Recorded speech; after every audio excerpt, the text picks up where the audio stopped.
1 table. And down the middle, this Galway team looks strong, although the loss of centre-back Johnny Dwan is significant. His place now goes to Diarmuid Blake. Damien Burke leads the attack with Gary Syce and late replacement Nicky Joyce on the wings. The Kildare half-back line of Bolton, Flanagan and O'Flaherty look particularly strong, while Johnny Doyle is named at 12, but could honestly end up anywhere. This is a match that Galway must win. A large crowd in Pearse Stadium, supporting the home side in the maroon and white, attacking the goal down on our left, and that's the very first score off the boot of Paul Conroy. Route 1, often the best method. Kieran McGinney hoping to guide his county to a Division 2 final. Alan Mulholland in his very first year. Be quite an achievement for him. Emmett Bolton being chased by Nicky Joyce. Down towards Alan Smith on the turn. Oh, that's a great kick. Brilliant play by Kildare, and in particular Alan Smith.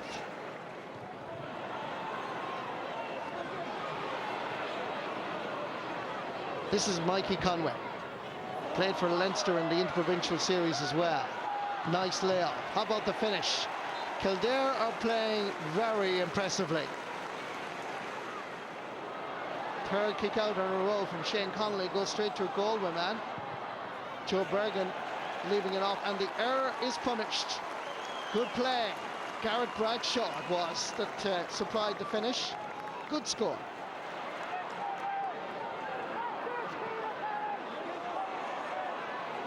Pádraig O'Neill floats one up again.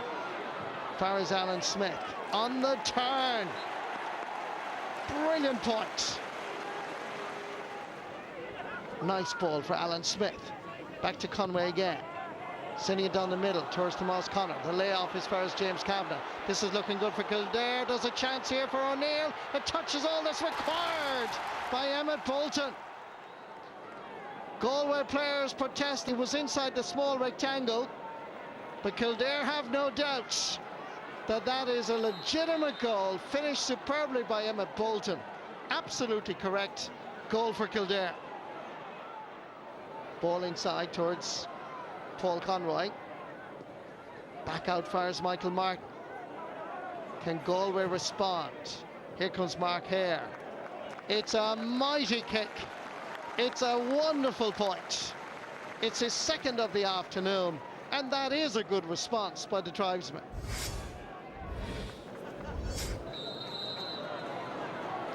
So the second half is underway, and the challenge is huge for the home side. They need a bright start, and they set about their task admirably. Garrett Bradshaw straight through. What about this? Oh, brilliant save by Shane Connolly. Absolutely brilliant point-blank save by the Kildare keeper.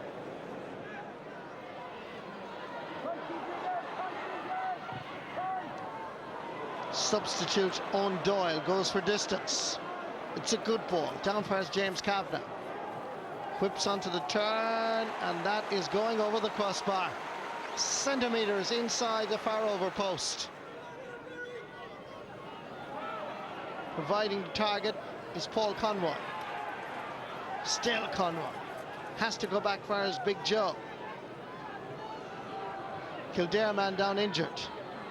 Burke lays it off to Pádraig Joyce. It's class all the way. He's hardly on a minute, and he's already got a point, and the sides are level. Gathered superbly by Cummins. Pádraig Joyce is inside him, but Cummins goes for the point. And incredibly, a team that were down by 4 points at the break now find themselves in front. It's all Galway at the moment. Pádraig Joyce has to chase after this. Difficult enough angle. Oh, that's a fantastic score. An awesome point by a veteran at this stage of Gaelic football. But you're looking at one of the true greats coming onto the field. He's hardly on 5 or 6 minutes. First he gets the equaliser, and now he puts Galway in front by 2 points. Loose ball, picked up by Johnny Doyle. Now operating at midfield in an effort to try and change the game. Again they aim at Dermot Early. Comes back outside. There's a chance of another score for Pádraig Fogarty. Gives it instead to James Kavanagh on the turn. Is it going over? Yes, it is. It's his 3rd point of the match. Pressure from Alan Smith. Scored 4 first-half points, but we haven't seen him at all in the second half. Still McGrath. There's tremendous terrier-like defending. Lovely play. Paul Conroy laying it off as Gary Sykes. Look at the support of Diarmaid Burke. Still Gary Sykes, and he wisely takes his point. Alan Mulholland must be a lot happier now.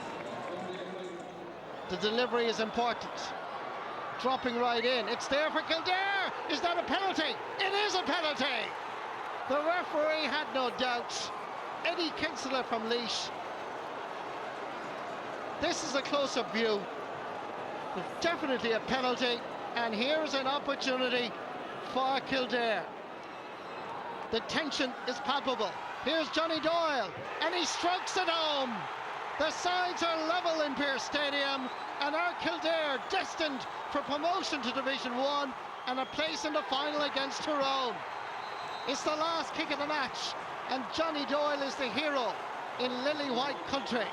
What a match, what a second half. Full-time score in Pearse Stadium. Kildare 2 goals and 12 points. Galway 18 points. It's Kildare against Tyrone in the Division 2 final. Well, a battling finish by Kildare, but that result will be a source of huge frustration to the men from the West. Kevin McStay, we'll talk about that penalty in a little while, and if you want a penalty taken, an experienced man like Johnny Doyle, who better to take it. But let's talk about 2 other experienced players that we saw there. I didn't think, to be honest, last year that we see Dermot Early in a football field again with the injuries, and of course, Pádraig Joyce. Yeah, well, they're just 2 terrific footballers, and I'm not sure what influence they're actually going to have in the summer championship. Yes. You know, it might be cameo roles, but Pádraig Joyce is just a scoring machine. Like, accuracy, that's what he trades on. If he gets the chance, he scores. There's no messing with him. He's just a fantastic footballer, has been all his career. It's in the twilight, but I'm not saying he's not going to have a big influence on the summer. He's going to do something. In Dermot's case, this is really an interesting one, Michael. They've put him on the edge of the square, possibly with a view to what might happen in Congress with the square ball rule. Yeah. We've seen a lot of this now. Our own fella Barry Moran down in Mayo, Pádraig Clancy in Laois, Yes. Aidan Walsh in Cork Big man at the today. edge of the Big square. men. Donny, of course, started it, and I suppose Bomber all these years ago started as well. So they're probably tweaking and looking at that. But in Dermot's case, has been a great recovery and great to see him back. In Pádraig's case, well, look, you could watch that sort of stuff all day long. With so much at stake this afternoon, a close encounter was expected, but it was far from that in Navan. Louth simply dominated the opening 35, Darren Clark's point opening up an early 3-point lead for the visitors. Indeed, it took 20 minutes for Meath to open their account. This point from the boot of Meath full forward Stephen Bray. But with a strong breeze favouring Peter Fitzpatrick's side, Louth continued to dominate proceedings, and a goal from Derek Maguire had Louth 1-7 to 1 point ahead with 25 minutes gone. And it wasn't just the Louth full forward line that was unsung this afternoon. Declan Byrne coming from wing back with a superb point as Louth led 1-12 to 3 points at the break.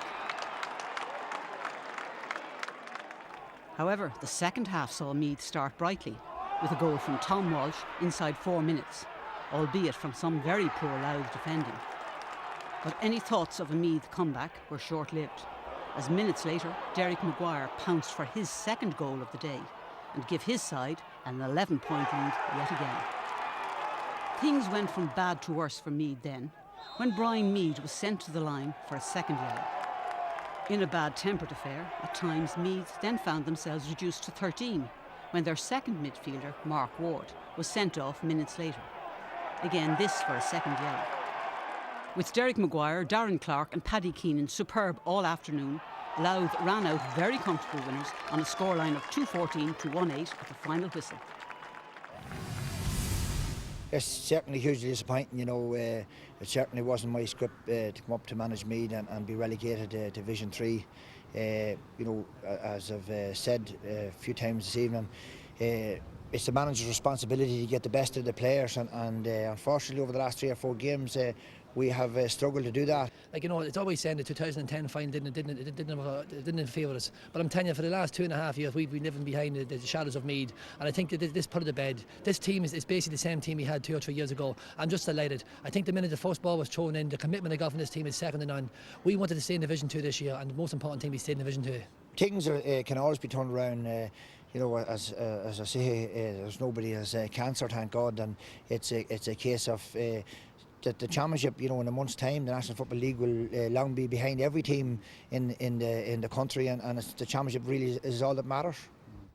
Yeah, credit to Louth, who fought for their survival, but sliding into Division 3 certainly won't go down well with the Meath faithful. On that point, Martin McHugh, I know obviously Banty is going to take a fair bit of stick over that this evening, but is it as simple as all that? I don't think he was accepted there in the first place anyway, and maybe when he looks back at himself he shouldn't have put his name in the hat for the job. The Meath people don't seem to going to accept an outside manager. They feel they want one of their own, but I think the Meath need to take a long look at themselves.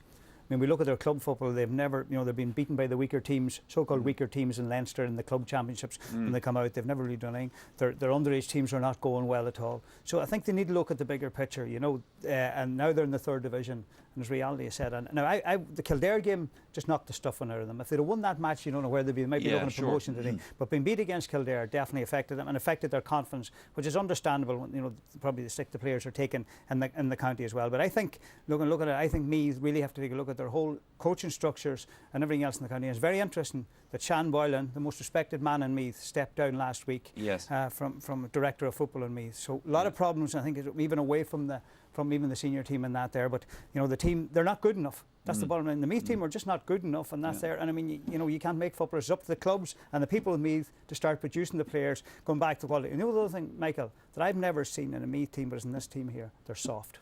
And that's disappointing, because Meath players in the past were never soft, never known to be soft. It's a disappointing thing, and I noticed that. I watched games last year in the league and even this year. There's one thing came out of it. When it got physical, they didn't count. Meath being soft, Kevin. Martin will be as popular as the Banty this evening down in Meath for saying that. You'd never think you'd hear that said. I haven't seen enough of them to make that appraisal of them, but it has to be desperately disappointing for Division 3 football to be staring at a very proud county. But the issue is, Martin's right, the issues go way